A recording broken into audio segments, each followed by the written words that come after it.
Hello everybody, this is Harzlek and I have not done a video in a while. Because, well, I have just kind of stopped playing Heroes for a bit. I'm just taking a break from it. But the game I've been playing a ton of lately is The Darkest Dungeon. What is it? It is a hardcore roguelike game with like some RPG elements to it, where that has kind of a permadeath mechanics system in it.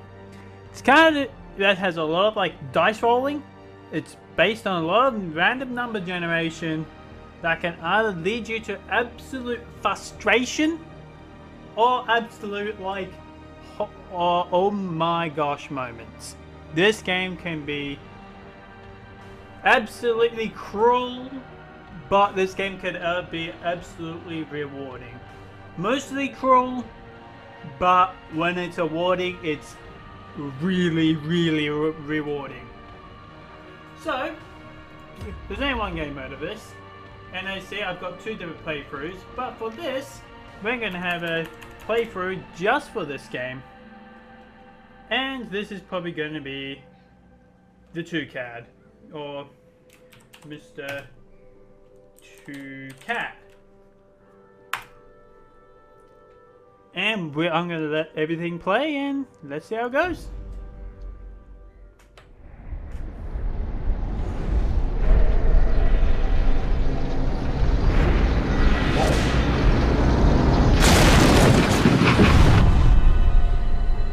You will arrive along the old road. It winds with a troubling serpent-like suggestion through the corrupted countryside, leading only, I fear, to ever more tenebrous places. There is a sickness in the ancient pitted cobbles of the old road, and on its writhing path you will face viciousness, violence, and perhaps other damnably transcendent terrors.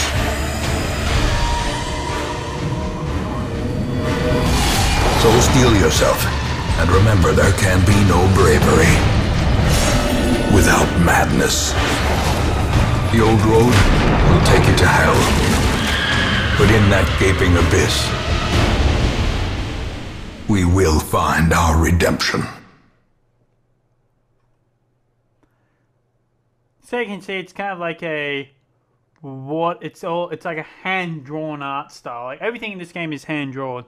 To let you guys know, this was a Kickstarter game. So this game got completely kickstarted, went through Greenlight, I think pretty quickly as well. And this game is just really good.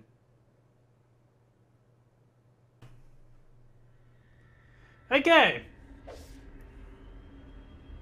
You're currently on the room.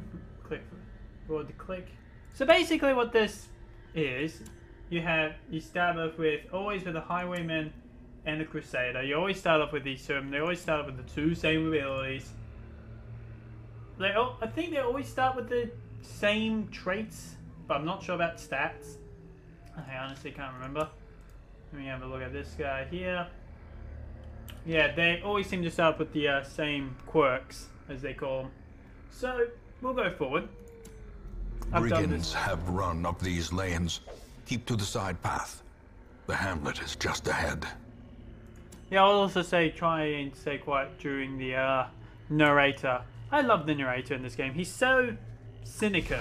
Dispatch this thug in brutal fashion, that all may hear of your arrival. Turn-based, obviously. And this is kind of on a bit of a later patch as well. The good thing about it is that this is the round counter, so it tells you how many rounds this has been. So I'm going to do my open veins on this guy. Okay, now he's bleeding. Fantastic. And as the fiend falls, a faint hope blossoms. Take all. And there's loot in this game as well. So the top bar obviously is the HP, but the bottom bar behind each hero, we'll just let you guys have a read of that. So basically there's a lot of interactable things in this game. And we're going to pick it all up. Leave nothing unchecked. There is much to be found in forgotten places. And no, this is always they call this an ambush. the combat room. Send these vermin a message. The rightful owner has returned, and their kind is no longer welcome. Yeah, so there's crits in this game, so we can have a look at the statistics here. You can see that's his maximum HP, dodge chance, protection. I'm not 100% sure what protection does. It might be reduce the amount of damage you receive. I'm not sure exactly how speed is calculated in this game. And accuracy, that's important. Crit, and this is the damage that he can do. This is what all his damage, this is what all his attacks are based off. So you can see here, it's a melee. Accuracy is 85%.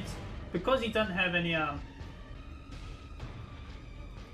base, and basically it's an average system, it's the averages out, I believe. And because this is a base of 80, I think the actual accuracy of this is like 83, because I think it takes the average of the two. Pistol shot and all that. And so what we're going to do is we're going to take aim, maybe. +5 accuracy, +5 crit. This has a nice little buff. Punishments. And basically what that resist meant was because it was red, that means that attack he did obviously had a had a bleed effect. So, and he resisted it. So if we look at this guy, you can see bleed, he has a 30% chance to resist bleed. And if we click on our highwayman again, if we say look at his open veins, you can see it has a chance to bleed the target, but you obviously the better chance of it. First, we're probably going to go with the smite because he can't hit anything else. The big guys, they're considered 2 units, and if you look at the dots there, the 2 white dots, they represent like where you can attack in the line, because most of the time you have 4 heroes. This is the only time when you have like 2 heroes, which is at the start. So you see the 2 dots there. That means he can only use his attack when he's in either first or second position. And he can only attack the people in their first and their second. But because this guy is so big, he can say it takes up 2. So he can only hit this guy. And that's with all these abilities. Except for Bulwark of Faith, that's just a self buff. So what we're going to do is we're just going to smite. Smite is a really good ability in this game. And we're going to do open veins because we want to take this guy out extremely quickly. There we go, we got the bleed on. So you can hover over and see how much it will do 2 damage over 2 rounds. Okay, both of them dodge, which is great. He's going to get another one of those off. Now these little lines here next to the portraits means that they have not gone in their thing yet. That they have not had their turn in this round. Now it's my highwayman's turn again. The bigger the beast, the greater the glory. And I'll explain the stress mechanic in probably a later thing. So we're going to go smite him and hit him. Next round, he gets first shot. I'm not exact, as I said, I don't know exactly how the speed mechanic calculates. It might just be like a random roll and then you add your speed to that. And then whoever gets the highest roll wins and gets to go in that order. Kind of like initiative in like if you ever played like Dungeons and Dragons. Probably works like that, but instead of the top of the round, you do it for everything else. Oh wow, I got really lucky and got a artifact first time. This has never happened to me, so that's a lot of gold. And that artifact isn't that great actually. It's probably okay for someone for a certain build, but I won't take that. So I'm going to use the highwayman here to open up this chest.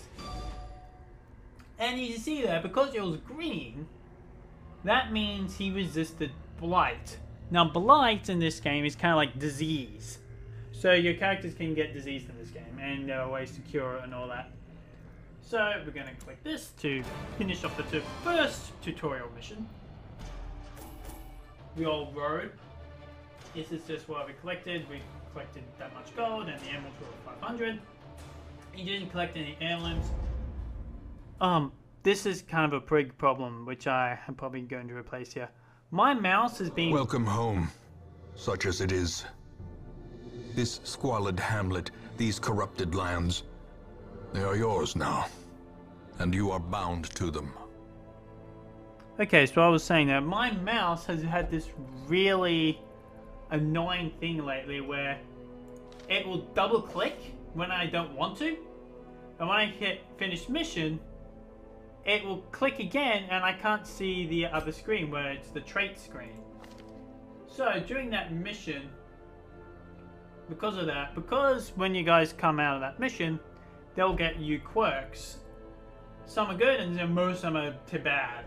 So during that, he got a unwavering range plus 10 damage. That isn't that great. It's actually really terrible on the Crusader because he's not a ranged guy. But the bad quirk he got then was first round, which is -4 speed, which is terrible. Especially for Crusader. Demands, what did he get? And he actually got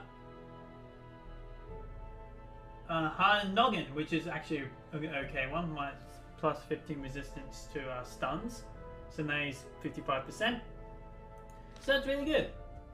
So this is kind of like our town that we're meant to like build up over time. And we only have very limited stuff. Most will end up here, covered in the poisoned earth, awaiting merciful oblivion. The graveyard, as these guys can die super quickly. There's a permadeath, so you constantly have to hire new heroes. Women and men, soldiers and outlaws, fools and corpses. All will find their way to us now that the road is clear. So there are different classes in this game, obviously you can tell. But the unique thing about the classes in this game, unlike other classes in like other like types of games like these, they try and get classes that were properly being actual different types of fighters of history. And these are all the different ones here. Like you have bounty hunters, crusaders, lepers. I always forget the name of these. They're like, they're occultists. That's it. It's not occultists. It's occultists with the O. Plague doctors, hellions. I always forget what these ones are called. They're like priests, like battle priests, jesters, grave robbers, and highwaymen. And they're just the different classes. But you always get the same two heroes at the very start. You always get a plague doctor. What better laboratory than the blood-soaked battlefield? So we can have a quick look at them. Cravings for alcohol, and Weedery Explorer, and you are light sensitive, and a Slayer of Eldrix, which is the equivalent of demons in this game. I always find that the Slayer of particular type of monsters are really super powerful. Pardon me there. So we'll get out of this. But the very first thing I always try and buy is to upgrade the code state network, because early game you're going to lose guys, so you need to replace them quickly. Luckily when you hire new people, it doesn't cost anything. So I'm going to upgrade More arrive, foolishly seeking fortune and glory in this domain of the damned. Reason for that is because people are guaranteed to die pretty early, and plus it's the only thing I can spend my heirlooms on.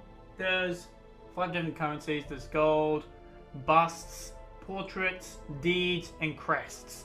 And you use these to upgrade the town, and you use the gold to upgrade your heroes and buy provisions, which we'll go on a mission right now. And I'll show you how the provision A mecca system works. of madness and morbidity. Your work begins. So, we're going to have a look at these guys. And these are the dots I was talking about. These are the preferred positions, so he prefers to go first and second. And his preferred targets are the guy in first and the guy in second, which is kind of a big deal in this. It's actually kind of important because all his abilities can only hit those targets. So he's obviously going to go in front because he's my tankiest dude. He's the guy with the most health and the most viable to live. He prefers to be in second and third. My plague doctor prefers to be in just third, but he can also work in fourth. And his preferred targets are the back line. And my priest prefers to be in the back of the line or third in line. And can hit these 2 targets. But she's more of a healer. So you'll see that in a bit. So I'm going to drag you there. You're going to go in second line. You're going to go third in line. And the important thing is you click these and it tells you about a little bit about the mission. And tells you it's a short mission. And it's a level 1. It's appropriate for level 1s. And the goal is to complete 100% of battle rooms. And there, I'll show you what a battle room is when we get into the game. Provisions. The cost of preparedness, measured now in gold, later in blood. So provisions are pretty important because you use your gold, and when you buy these provisions, they increase your chances of succeeding because you're going to need these provisions to when you come across certain obstacles on the path. The biggest one is that you always need is food. I always like to get 12 food, and I'll explain why food is important when we get in. Torches are pretty important because I'll show you what torches do. I always bring 2 shovels because, well, if you don't, sometimes you can get really unlucky when you come across like thickets and all that. Because we are going into the ruins, I'm going to bring 1 anti-venom, 1 bandage, 1 skeleton key, and 1 holy water. Because we don't have much gold, usually I like to get 2 of each. Because these things allow you to gain access to like different loot.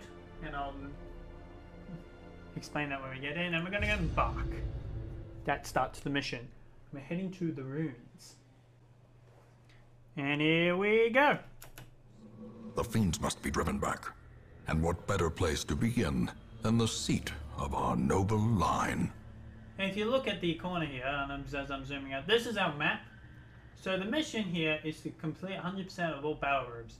But these, the big squares, are the battle rooms. Any of them that has like a fight in it are considered battle rooms. So we're going to click the one we want to go to. Now these are the kind of like the different obstacles you can come across. Whistle. Now the biggest thing what happened there was he has the trait. This is actually, it's a unlucky this happened in the first round. He has this, the potential of stealing items, and you can get rid of this a bit later, which is it's not actually that big of a deal because for me it rarely happens, but it was just unlucky that he did it on the first round. But one thing that is important is we got to see traps. So he's got 10% on traps, 30% on traps, 15% on traps, and you've got 0% on traps. So he's the best man to do it. Because you can just run across random traps. And here's our first fight. Maggots. Okay, what happened then was, the game rolls the dice. And when it rolls the dice, you can be surprised. And when it happened, what that does, the reason why that can be really bad, is because it swaps the order of what you guys are in. And because certain guys prefer to be different positions, it can actually really mess up your game. For the rogue, it's not that bad because you can do open veins, which is a melee attack. For example, because my Crusader's all at the back line, he literally can't do anything because none of his attacks can hit from back there. So as I'm dodging these maggots. The maggots don't have much health, but the biggest problem with maggots is, as you see, they have a chance to stun. But they are very highly resistant to stun, blight, bleeds, and debuffs. So what I'm going to start doing is I'm going to start, I'll do a melee bash. Nope. And I'm going to start moving you forward. And he's going to attack the Witch Doctor. This is round 2. And the thing with stuns in this game is that when you get stunned, it's kind of like a modifier that I'm going to move back 1. The reason for that is so that my Crusader can hit. So I can either go Plague Grenades. The reason what this does, it blights like 2 guys at the back. There's no point because these guys don't have 100% resistance to blight. So the only real thing I can do here is to move him back so he can get back into first position. Oh, I did not mean to do that. Oops. No, I'm just gonna Be gone, fiend. I'm gonna fix this up a minute. Now because she's at the back, I was gonna say I'm gonna move you back properly now. And the biggest thing why I like to give her the back is because she has the healing. So I'm going to do a Divine Grace onto my Highwayman. And as you can see, it can heal between 3 and 5, and it was always guaranteed to land the heal. Now, he's finally in second position, he can actually attack now. So I'm thinking, I actually don't like this ability, because I always find that it always misses. And when it does it doesn't actually do a lot of damage. I'll just show you this ability once. Executed with impunity. Of course it hits when I say it rarely hits. As the fiend falls, a faint hope blossoms. Okay, so we're going to move forward now. I'm going to select the Highwayman. We're going to loot this up. Add some gold in it. And I'll explain the torch mechanic here real quick too, because I'm going to pop one. In Radiance, may we find victory. So the torch, there's a whole light mechanic. And the light mechanic, depending on at what different light levels, different things happen. At this point, we get a bonus on scouting and a bonus on monster surprise, which is kind of like the easy mode. But there's the hardcore mode, as people call it, is kind of when there's no lights. And there's benefits, there's negatives and benefits to both.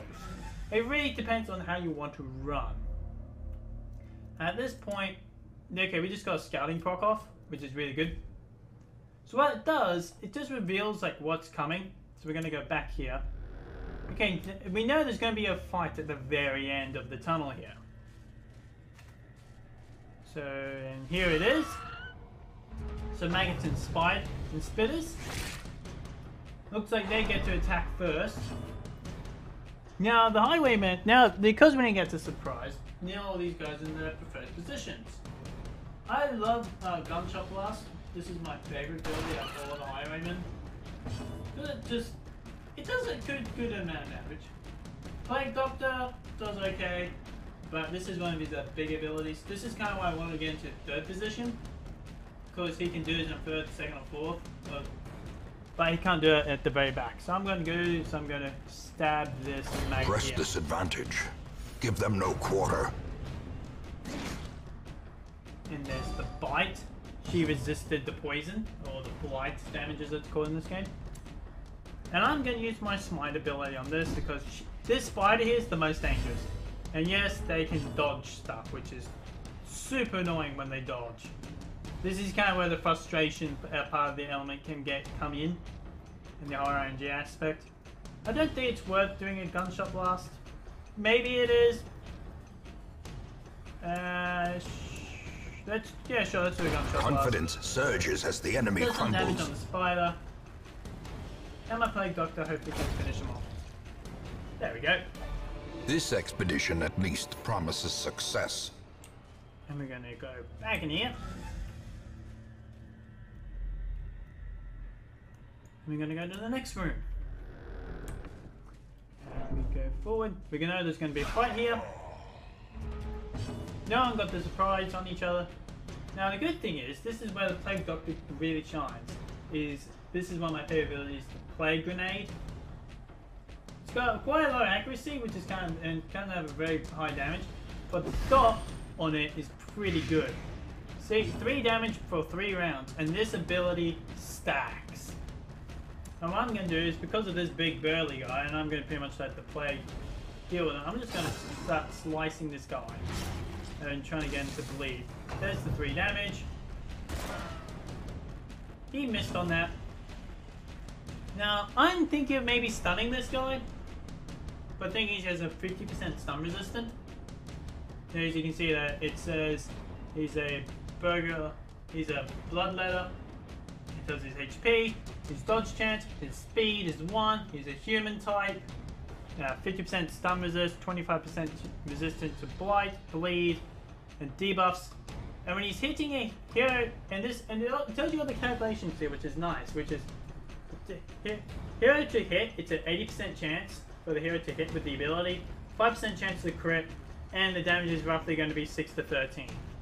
And if I say swap to my 3 ability, the stats change. So it's going to be 85% chance to hit, 5% chance to crit, and do 1 to 2. But this thing is this has a chance to stun. I'm going to go for it anyway. He resisted the stun, which is not great because it's kind of a waste. And he resisted the bleed. Now this is kind of where I love this champion. These types of champions. She is going to heal. And as a group heal or a single heal. Which can be very powerful. He dodged that ability. He gets to go again. And he's going to go well for that. Struck. Okay, that was a really good crit. Now, here's the thing. Before, I used to do 1 damage for 2 rounds. Now it does 2 damage for 2 rounds. Because, as I said, this ability does stack. Now, here's the thing. I don't want to kill him yet. I don't want to kill this guy yet because I want my Plague Doctor to plague both these guys again. So I'm just going to buff myself here. And I'm going to heal the group. That was a good heal. There's the 3. There's the cut. Now she's going to be bleeding. Now he's blighted. And that's going to be his pistol shot that hits everybody. Going to throw my Plague Grenade into both of them. Okay, so he resisted it. The bigger the He's dead beast, now.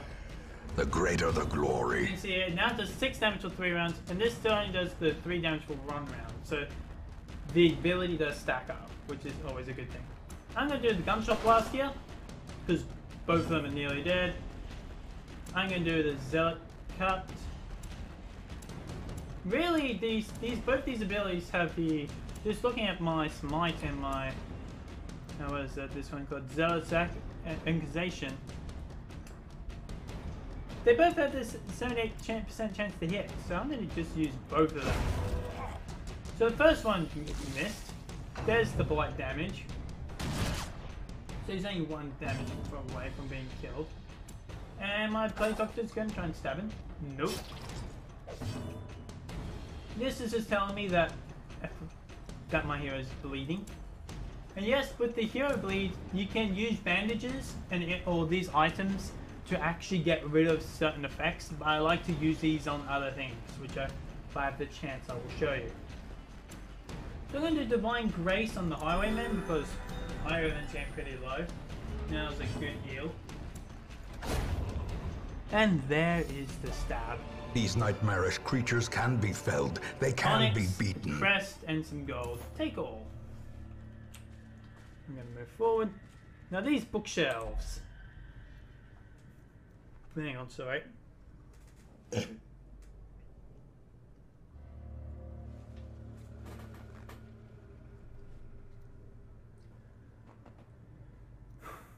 Okay. Now when you come to these items will show you what you can use on them. You can drag an item here and what the item will do, and depending on the item, first off you have to guess what item goes in here. But once you guess it, it's the exact same. You can look it up saying which goes which, but I already know the answers. Nothing goes with the bookshelf. And sometimes the bookshelf brings good things, but sometimes it can also bring bad things. And my champion, he just picked up above 75 light, he gets a minus to speed. So that's not good. So what we're going to do is we're going to try and make sure that we go below the 75 light, which is based on like a percentage. And move forward. Now these were the rubbles I was talking about. Even the cold stone seems bent on preventing passage. If you don't have a shovel, it's super bad when you don't have a shovel. Because you have to dig through it by hand. The light goes down and their stress goes up. And I'll show you when the stress happens. And stress in this game, which is the little white bars underneath, is bad. And I'll show you what stress does. I hope they never have to show you what stress does. I will show it to you when it happens, because it's guaranteed to happen. He's gonna steal again, aren't you?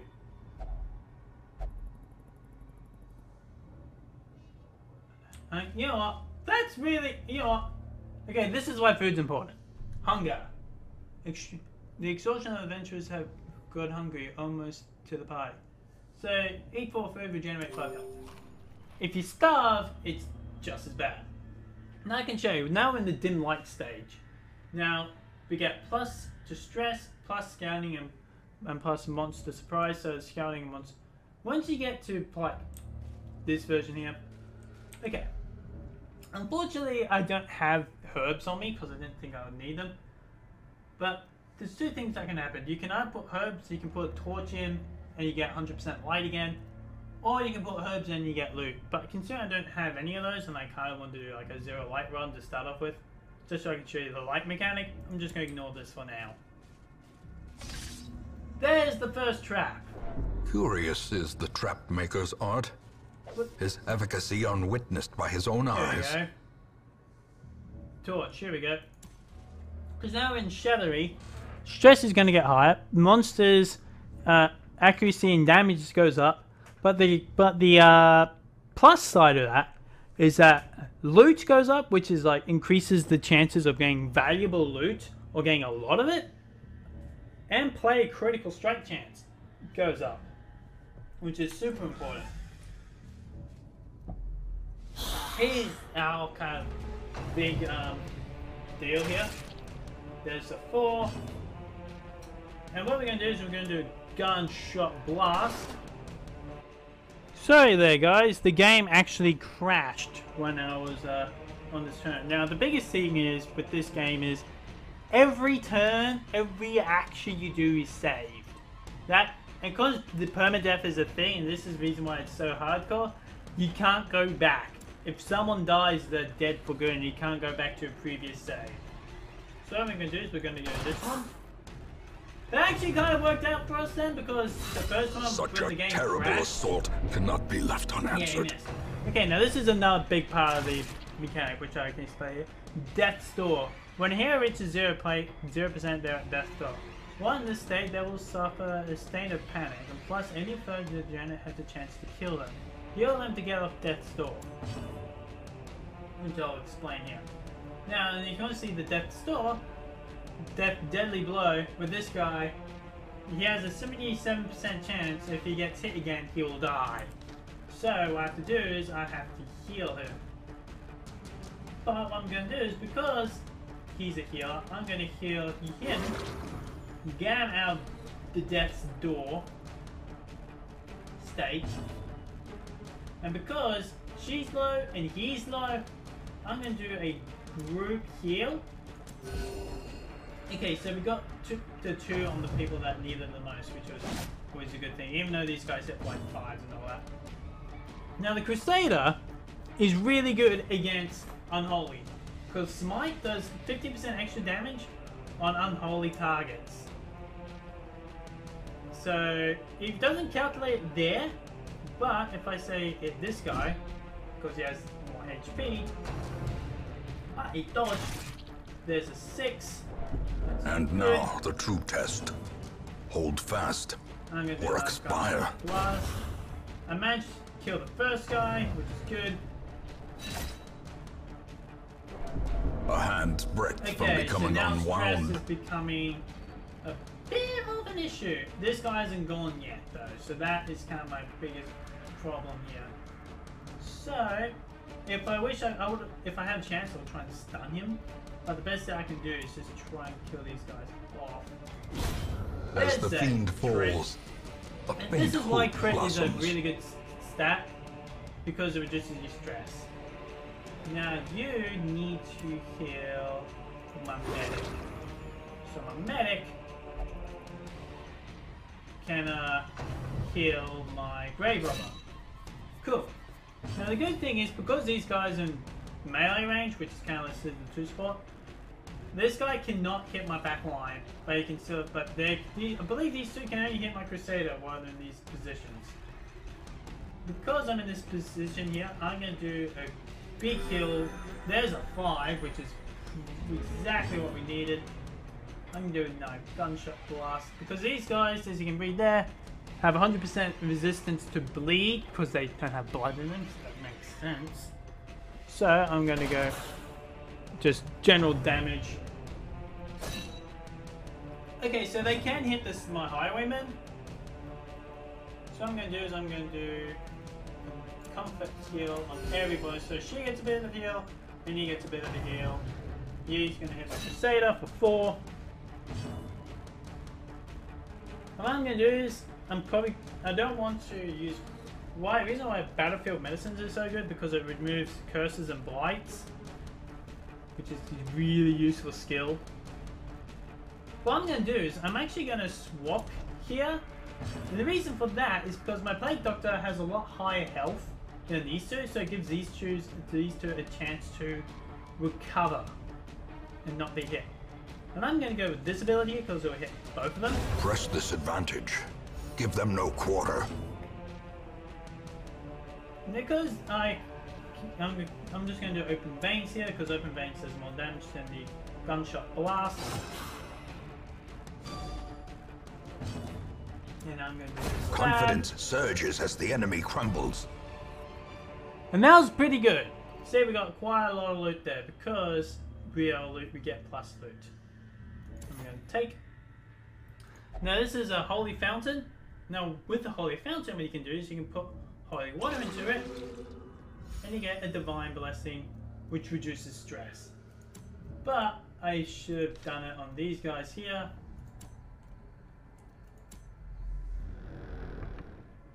This is still not very good. I'm kind of doing a trap.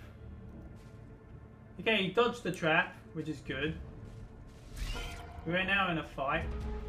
Now the webbers are kind of like the best ones that he could have run across. A bleed, that's a really good start. Now, okay, this is the new type of debuff, Mark, that the target takes more damage from some target's attacks. So that means if he attacks him again, that means he's going to take more damage than normal. What I'm going to do is I'm going to do a gunshot blast, a pistol shot at this guy. And he's going for the mark. So luckily marks don't do that much damage. What I'm going to do is I'm going to do a heal for you, and then I'm going to heal myself again. So then at this point I'm just then after that I'm just going to do party healing. That was pretty good. This expedition at least promises success. Now we're getting into dark. Contains packaged loot. If only treasure could staunch the flow of otherworldly corruption. Okay, we are in the last 2 rooms here. Well, 3 actually. So I'm going to do this for you. I'm going to eat 1 food for you and 1 food for you. But I want to keep. But reason I always try and keep 4 or 8 food in case if the hunger proc happens again. Because if the hunger proc happens and you don't have any food, bad things happen. And we don't want bad things to happen. So we're going to go in. Okay, there's nothing in this room. Okay, we got a scouting proc, so which is always good. Oh, cool. So we know that there's a trap in the next room, so we can prepare for that. See, this is what I was talking about, the hunger proc.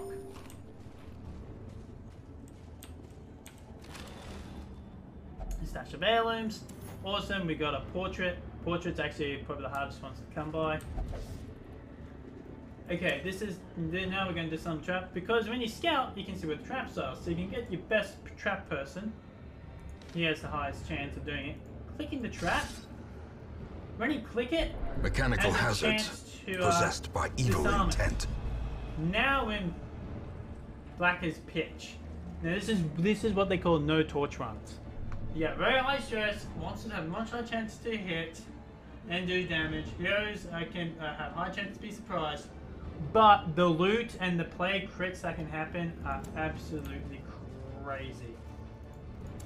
So what I'm hoping is that you, my highwayman, did not get hit.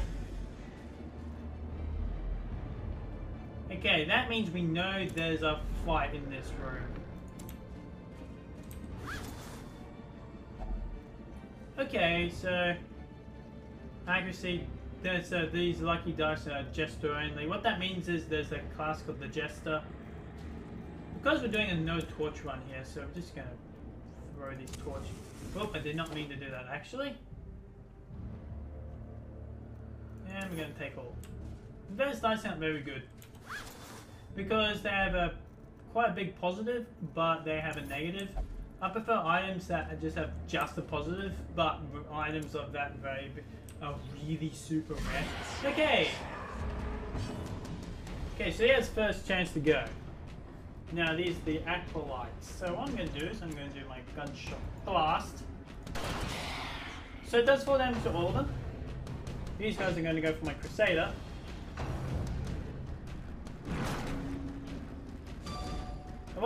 She's probably the most dangerous out of all the guys. Dazed, reeling, of course, as soon as I say it, about he to gets a break. crit. So what I'm going to do here is I'm going to start doing party healing. Just start healing everybody up at an even rate. Sorry about the squeak in my chat. Because these are human types, he doesn't get the extra bonus damage with Smite, but doesn't. And he's going to try and use his bleed on this guy. He's now bleeding for 1 damage for 3 rounds. I think I'm just probably leaving that guy just to die, because there's no point trying to hit him when he's at 1 damage. Unless if I can get a gunshot blast and damage these two. Or I can use this and hit him with that, try and get bleed on him. 2 damage. So there again, he's now Prodigious dead. size alone does not dissuade the sharpened blade. Okay, he's done that push mechanic twice now. Okay, now we have to start worrying a little bit about stress. Okay, I'm going to do a party heal again. We only got 1 on that. My Crusader can do some damage. I'm going to hit these cultists. Nice big fat crit. Because I'm in the back line, I'm just going to do Battlefield Medic and try and get rid of the Crusader's bleed. Manage to get rid of it. And that. The bigger the beast, the greater the glory. Look at all this loot that we get. Okay, because our inventory is full, so we have to either sacrifice something or do something else. So what I'm thinking is probably sacrificing the bandages, because I think the bandages are not really as well designed for this one anyway. I'm going to take the emerald instead. I'm going to just reorganize this party a little. So now everybody's back in their preferred positions. And there's going to be guaranteed to be a fight in this room. Now these guys are... Okay. Well, we're going to see the stress mechanic, guys. There we go.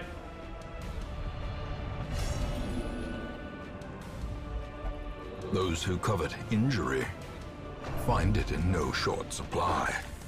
Effective. When a hero cannot take stress anymore, they become effective. Injury and Manifesting despondence different set behaviors the stage for heroism stat changes. or cowardice. Affects until you send them to treatment in town, unless you can reduce their stress to 0 during the quest. Which, by the way, is super hard to do. These guys are like the top priority. Now he's super stressed. This guy is what is he? He's manic. So what that means is that he gets he's a base, his damage goes down, his speed goes down, his dodge goes down, and his maximum health goes down. Which is not a good thing. It's actually probably and it gets worse. It can get a lot worse than that. That's actually out of all the bad ones you can get, that's like the least bad out of all of them. There's much worse ones. There's one where if they get to fully stressed, but you can't rely on this, it's like I've only seen it like twice, which is like heroism, which makes it so he gives everybody a buff, but you can't rely on it because it's so rare when that happens. So what I'm doing is going to do a gunshot blast. See, his damage goes down, and he's at death's door. So I'm going to do something. Try the other. Oh yeah. There's that mechanic, yeah, because that's the other thing. He does not want to be healed when this happens. which is super bad. And thing is, these guys have 25% blight resistance, so these guys can still be blighted. Cool, they've got both blighted, so they're going to take damage over time. And my Crusader's going to strike this one down. Because he gets the extra damage. There's the 3 damage. These guys, that's pretty much their basic attack, but when they're melee range, they can't do that cup splash mechanic. I'm just glad no one's hit him yet. It does a little bit of damage, but the biggest thing is the stress mechanic. And stress you have to use in a way. So I'm going to do another bomb on him. Because now he's going to take 6 damage per turn. He's only at 5, so when it comes to his turn, he's going to... We're going to do a group heal. Even though the heal's not going to affect him, but it will help everybody else. The heal is not going to quite kill him, but what I'm going to do is I'm going to use this ability here to do that, and that is a big old hit. He just marked himself. That's one of the other things with Matic. Is that he will sometimes get like, as random bad things will happen. A victory. Perhaps the turning point. Take a fall. We finish the mission. Is it the lockdown chest? We can use the key. Packs laden with loot are often low on supplies. Busts and a ton of crests. Take all. And this mission's done. But we decided, just for demonstration purposes, we decided to no light run so I can show what that guy is. That's all about. We did get a lot of loot, but unfortunately my Crusader and my Highwaymen are very highly stressed, so we have to More bones relieve their return stress. to rest. Devils remanded to their abyss. Now, I hope it doesn't double click when I hit next. So here, this is what we got from the quest award: 3,000 gold, 2 busts, and 2 crests. So this is treasures we collected. We collected 5,850 gold. That's from all the coins we collected, the gems that we collected. And these are the different emblems we collected. The 12 crests, the 1 portrait, the 6 busts, and the 4 deeds. Cool. So this is the screen I was trying to show you before. This is when they just show you if they get new perks or that. So I'm going to click in. So what he did, he got robust, which 50 plus 50% resistant to diseases. That's okay. But unfortunately, he got runophobia, which in runes plus 20% stress, minus 20% stress resistant. He's going to get something. Oh, he got Night Owl. Light below 25 plus 2 speed. That's actually really good if we're doing like no torch runs. So I might bring you more for more torch runs. What are you going to get? Intense craving for alcohol. So in other words, what that means is do not bring him to the bar to drink alcohol. It's bad. And yeah, it's not bad, but it's not like great. I mean, hell, I'll take it. What you get? And you got Smuggler, plus 10 melee damage. Not that great on her because then she's just going to be healing all the time. But hey, if she gets a melee hit in, she's going to do extra damage, but I don't think it's ever going to happen. Return to town. Anyway guys, that is a it great for the horror beneath first the manor. episode of... A crawling chaos. This is probably that going to be must be the destroyed. longest episode because I decided to do 2 there.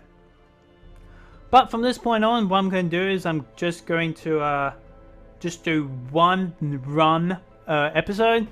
How often these episodes come out, I'm not 100% sure. But if you liked it, you know the drill. Thumbs up, subscribe, like. And if there's anything I can do better, please let me know in the comments below. And I'll try and fix it or learn how to do it. And let me know how the sound quality is too. And because that will be of great importance to me. So, that's it. I'll talk to you guys next time. See ya!